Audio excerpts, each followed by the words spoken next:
நேரம் இருக்குது, ஒன்றும் நேரம் இல்லை. ஏன்டா இந்த வீட்டில் கல்யாணம் முடிச்சு வந்தேன்னு இருக்குது. எங்கள் அம்மா வீட்டில் இருந்தேன். காலைல இருந்துச்சோடனே பெட் காஃபி தான் கொடுப்பேன். எங்கள் அம்மா வந்தாலும் உட்கார இடத்துல டீ கொடுக்கும். இங்கே அப்படின்னா என்னன்னே தெரியாமல் போச்சு. தூங்கி இருந்துச்சோடனே பல்லுன்னு விளக்குறது இல்லை. இந்த வந்து அடுப்படை நின்று சமைக்க செய்ய இதுக்கே எனக்கு நேரம் சரியா போகுது. வேணாம் வேணாம், அவங்களுக்கு காது கேட்டப்போ சண்டைக்கு வந்துடுவானுங்க. நீ உருட்டு, நல்லா உருட்டு. நான் பெட்டு காப்பியா பெட்டு பேசுற பேச்ச பாத்தீங்களா நீங்க? காதல விழுந்துருச்சு. எப்படிதான் ஒரு காதல விழுதுன்னு தெரியல. நான் புலம்பு, நான் மனசுல புலம்புறது கூட ஒரு காதல் விழுகுதா? நீ மைண்ட் வாஷ் சொல்லி சத்தமா பேசிட்ட தெரியாதா? கடவுளே, உணர்ச்சி பண்ணிட்டேன் நான். இந்த ரசம் வைக்கிறதுக்கு என்ன புலம்பலி வடிச்சுக்கிட்டே இருக்கிறது. இப்படின்னு அது போய் நின்னுக்குறோம்ல. இது என்னோட டெக்னிக். இது யாராவது ஃபாலோ பண்ணணும் பண்ணுங்க. சரி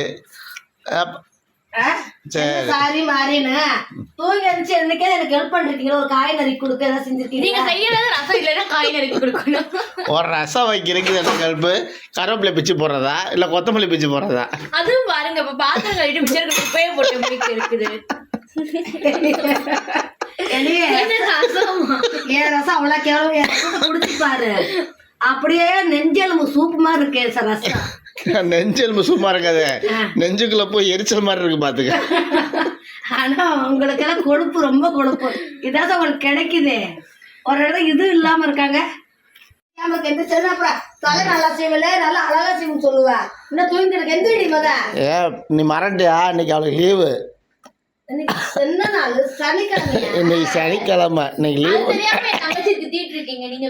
அப்புறம் நீங்க தலை நல்லா செய்ய மாட்டீங்க, பொட்டு நல்லா வைக்க மாட்டீங்க. இன்னைக்கு குறை சொல்றதுக்கே பிறந்திருக்கீங்க. டெய்லி சோறாக்குனாலும் குறை, தலை செய்யனாலும் குறை, சொல்றீங்க. அப்ப நான் என்னதான் செய்யறது?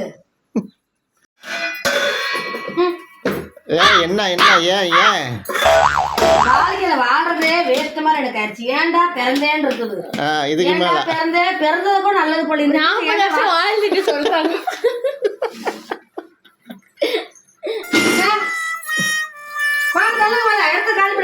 சமையல சாப்பிட பாரு. எங்களுக்கு தான் அப்படி தோணணும். எங்களுக்கு தான் அவார்டு தரணும்.